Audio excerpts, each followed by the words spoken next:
episode 261 of the Bry-Fy podcast. I'm your host, Bry-Fy, the comics guy. Sorry, this episode came out a little bit late. Last week's episode was a little bit late too. This time, it's because my whole family getting sick. Our son, RJ, started going to school last Thursday, and he got to, got to go Thursday, Friday, Monday, Tuesday before they got out for a Christmas break. But of course, our son, who's never really been around a lot of kids, you send him to his first day of school. Of course he gets sick, right? I mean, you're around germs and all kinds of other stuff. You're going to bring some of that back. And so that's what ended up happening. And now the whole family is cursed. At least that's what it feels like. But we're all getting over it. Hopefully we should all be fine by Christmas. At least that's what we're hoping on. So pray for us. A Christmas miracle is what we need. Anyway, today going to be a really short episode because of being sick and all that, and my throat kind of hurts. So yeah, we're not going to take too long with it. Normally I talk, sorry, got distracted in my own mind there. That's going to happen a lot when I'm sick. My mind just wanders.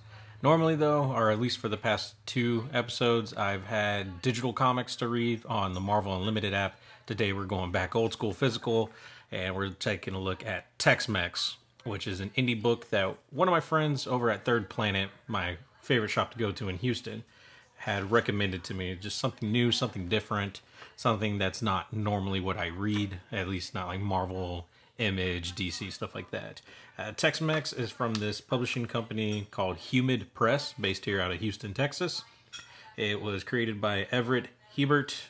Artwork is by Greg Warrenchuk. And colors were by MECHS. Or yeah, I think that's like MECHS. And so I definitely wanted to give this book a try. It's got some of my favorite things already on the cover. Texas and giant robots. Also Carnival. So already my favorite book. No. It's a fun book though. Just thumbing back through it again. I actually read this, I think a month ago is when my friend at Third Planet suggested me pick this up, and I did. Read it, and I thought it was fun. I enjoyed it in my first read through. It's a silly book, and that's what I kind of like about it. You know, it's silly, so it's something you can just pick up, thumb through, read it, and have a good time with. There's tons of Texas references, Southern speak. Of course, tons of giant monsters with giant robots as well, which is always a lot of fun. In fact, the robots, their pilots have like code names which are really funny. You have Longhorn, Sidewinder, Wildcatter, and Dilly. It's just fun, you know? I mean, looking through some of the artwork on here, spoiler alert, there's cute little product, like merchandise, and also he turns out to be evil. But just fun little tidbits in here. Let me try to find an action scene for you. Oh, here's some of the monsters getting killed because they're underground. And, you know, underground monsters doing underground evil things. But it's a whole lot of fun. It sets up kind of like there's these 2 kids watching TV, and it kind of sets up like the story, or like the show that they're watching is of the Tex M.E.C.H.S, and them having fun on their little adventures. One of the pilots finds a cute little fuzzy monster and is like, oh, I'm gonna keep it, and I'm gonna name him, I don't remember what, just whatever. Of course, like I showed you, cute little monster runs amok and ends up like, just make sure I get over here so you can listen. No, runs amok, destroying everything in their freaking hangar. And of course they got to deal with that. They got to try to fix everything. Giant monsters are coming, so they got to team up to take out the giant monsters. But no like Voltron type stuff. Like they don't combine to create a bigger, better robot. They all stay in their own little personal mechs. But it's still a lot of fun, you know. It's like the southern version of Pacific Rim or something like that.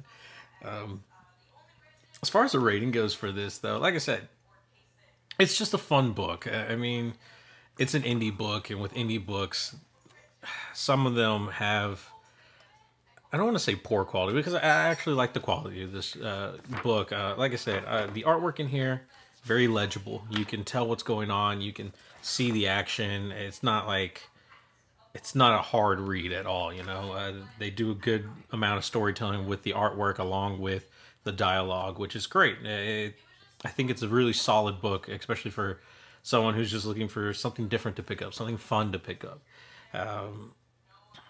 I would say physically, the book's actually really good quality. It's very thick pages.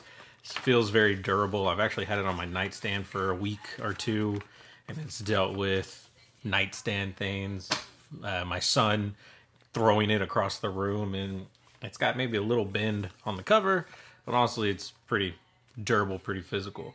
Don't know if they're going to do anything going forward with Tex M.E.C.H.S. I haven't actually spoken with the writer-artist team. Maybe I should. I think I should get them on the show. That would be fun. I love talking to indie creators because getting to hear how they create their artwork while, you know, trying to work a 9 to 5. It's always fun, you know. It's the same thing with me, what I'm doing. I do this for fun, but I have to work a real job so that I can keep doing this, you know. And I also ask for you guys' help over on Patreon and any other way when I reach out to you guys. But this book, it's a lot of fun. I'm going to give it a positive charge. Like I said, I don't know. I think if you're a big fan of like kaiju and mechs, like Pacific Rim, stuff like that, and you're a fan of Texas and Texas terminology, I think you'll like this book. I think it'll touch that little nostalgia bone for you, and I think it could be a fun read. So for me, it's a positive charge of a comic. I can understand if some people don't like it. That's fine. You know, that's your opinion. I suggest give it a try. You know, like I said, just to get out of the grind of the Marvel, DC, or like Image books where you're kind of used to the same thing over and over or a certain way of storytelling. This is just a little kickback, relaxed type of book that I would recommend to anyone, especially young readers. I think younger people would get a kick out of this book. But that's going to be it for the comic review portion of the podcast, guys. Thank you for listening over on YouTube, and continue listening over on Podbean or Stitcher, SoundCloud. Well, not SoundCloud. Why do I keep saying SoundCloud? Stitcher, Spotify, Google Play, Apple Podcasts, all those places where you can normally catch your podcast at. Thank you guys for continue listening as we move on to the Nifty Nerd News. Bye.